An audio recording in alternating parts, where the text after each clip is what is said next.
తెలంగాణ రాష్ట్ర ప్రభుత్వ పాఠశాలను బలోపేతం చేసేందుకే బడి ఈడు పిల్లలందరినీ బడిలో చేర్చాలని దృఢ సంకల్పంతో బడిబాట కార్యక్రమం నిర్వహిస్తుందని జిల్లా కలెక్టర్ బిఎం సంతోష్ అన్నారు.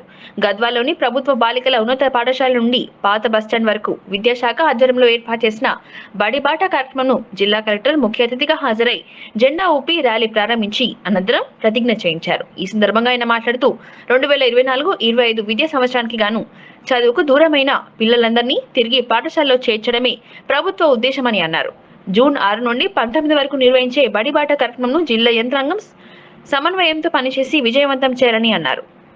ప్రభుత్వ పాఠశాలల ప్రత్యేకతను వివరిస్తూ ఇంటింటి ప్రచారాన్ని చేయాలని, ప్రభుత్వ పాఠశాలలో సాధించిన ప్రగతిని వివరించాలని అన్నారు.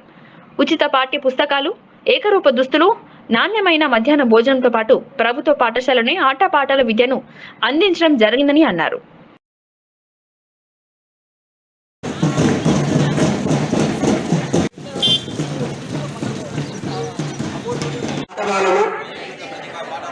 వెలికితీసి స్వేచ్ఛాయుత వాతావరణంలో తెలంగాణ రాష్ట్ర పాఠశాల విద్యాశాఖ ఈ బడిబాట ఉద్దేశమే మనకి గవర్నమెంట్ స్కూల్కి వచ్చి అందరూ చేరుకోవాలి. Students most importantly private school అయినా గవర్నమెంట్ స్కూల్ అయినా ఎడ్యుకేషన్ ఇస్ మోస్ట్ ఇంపార్టెంట్. అది మన ప్రభుత్వ ఉద్దేశం. 6 సంవత్సరాల నుంచి 14 సంవత్సరం ఉన్న వాళ్ళు అందరూ చదువుకోవాలి అనేది గవర్నమెంట్ ఉద్దేశం. కాబట్టి దానికి ఏదైనా ఒక స్కూల్కి అయితే చేరుకోవాలి. వాళ్ళకి డబ్బులు లేదన్నా ఏం లేదన్నా కూడా గవర్నమెంట్ అది ఒక కష్టం కాకూడదని అంతా ఫ్రీగా ఇచ్చి ఇది ఇలాంటి కార్యక్రమం జరుగుతుంది.